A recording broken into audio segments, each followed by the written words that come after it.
August Bangladesh থেকে আওয়ামী লীগকে তাড়িয়েছে। বাংলাদেশ থেকে ফ্যাসিবাদের প্রধান শেখ হাসিনা তার সকল মন্ত্রী উপমন্ত্রী সহ পালিয়ে গিয়েছে। এই বাংলায় তাদের আর কোনোদিন পুনর্বাসন হবে না। আমরা সরকারের কাছে দাবি জানাতে চাই, অবিলম্বে এই গোপালগঞ্জে যারা হামলা করেছে, এই গোপালগঞ্জে যারা হামলায় মদত দিয়েছে, যারা নির্দেশ দিয়েছে, তাদের প্রত্যেককে অবিলম্বে গ্রেফতার করে দিতে হবে। আমি এই পর্যায়ে আমার কথা শেষ করে আপনাদেরকে অভিনন্দন দিয়ে আজকের এই মিছিলে অংশগ্রহণের জন্য অভিনন্দন জানিয়ে আমার কথা শেষ করছি। আসসালামু আলাইকুম ওয়া রাহমাতুল্লাহ।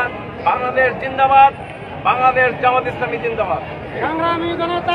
আমরা পুলিশের কথা শুনছিলাম এবং তারা বলছিলেন যে একটি পুলিশের গাড়ি এই রাস্তা থেকে যাচ্ছিলেন, তখন হঠাৎ করেই কিন্তু এই গাড়ির উপরে নিষিদ্ধ সংগঠন ছাত্রলীগের বেশ কয়েকজন কর্মীরা তারা এখানে এই গাড়িতে হামলা করে এবং তখন এই ঘটনার একটি ভিডিও ইতিমধ্যেই সামাজিক যোগাযোগ মাধ্যমে ভাইরাল হয়েছে এবং সেখানে দেখা যায় তারা যারা এই দুর্বৃত্ত যারা ছিলেন তারা বলছিলেন যে তারা এখানে পিয়াল নামক একজন স্থানীয় নেতা, তার নাম তিনি বলছিলেন যে আমরা পিয়াল ভাইয়ের নেতৃত্বে মাঠে আছি, এমন কিন্তু ওই ভিডিওটিতে দেখা গিয়েছে।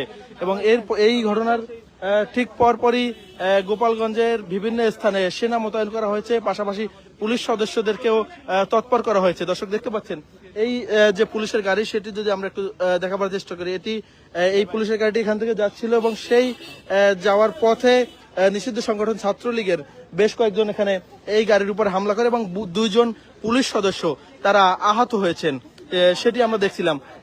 আজকে জুলাই আন্দোলনের অগ্রনায়ক এবং এনসিপির যে নেতৃবৃন্দ যারা রয়েছেন, হাসনাত, সার্জিস এবং নাহিদরা, তারা আজকে গোপালগঞ্জে আসছেন এবং তাদের যে দেশ গড়তে জুলাই পদযাত্রা, সেটির আজকে 16তম দিন চলছে এবং সেই ঘটনায় কেন্দ্র করে সামাজিক যোগাযোগ মাধ্যমে আমরা 2 দিন আগে থেকেই কিন্তু উত্তাপ ছড়িয়েছিল ছাত্রলীগ যে তারা তাদেরকে গোপালগঞ্জে প্রবেশ করতে দিবে না কিংবা প্রতিরোধ করবে এবং সেটি কিন্তু আমরা দেখতে পাচ্ছি। তাদের যে দুর্বৃত্তায়নের যে অংশ, সেটি আমরা দেখলাম এবং ঠিক সকালে 2 জন পুলিশ সদস্যকে এই গাড়িতে, একজন কনস্টেবল এবং ড্রাইভার ছিল, তারা এখান থেকে এই পুলিশের গাড়িটি যাচ্ছিল, ঠিক হঠাৎ করেই তারা এই পুলিশের গাড়িতে আক্রমণ করে এবং এটি একেবারে গোপালগঞ্জের প্রত্যন্ত অঞ্চল এবং এখান থেকেই কিন্তু এই গাড়িটি যাচ্ছিলেন এবং যার ফলে এখানে তাদেরকে উদ্ধার করতে যে পুলিশ সদস্যরা যারা, তারা কিন্তু পৌঁছাতে অনেক সময় লেগেছে। আমরা দেখতে পাচ্ছি এই গাড়িটি দেখার পরে এই মুহূর্তে পুলিশ সদস্যরা কিন্তু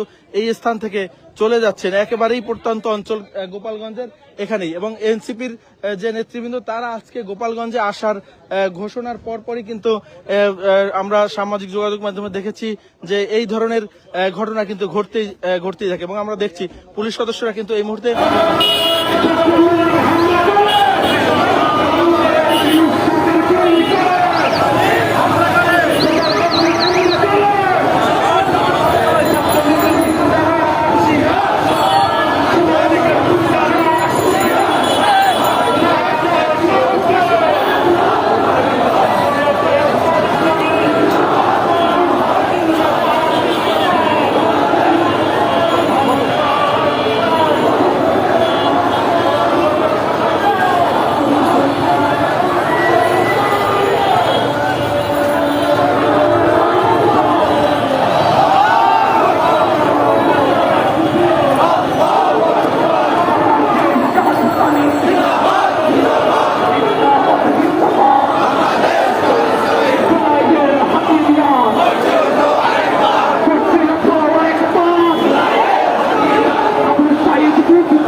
দেখতে পাচ্ছেন যে মিছিলের কোনো কুল কিনারা নাই।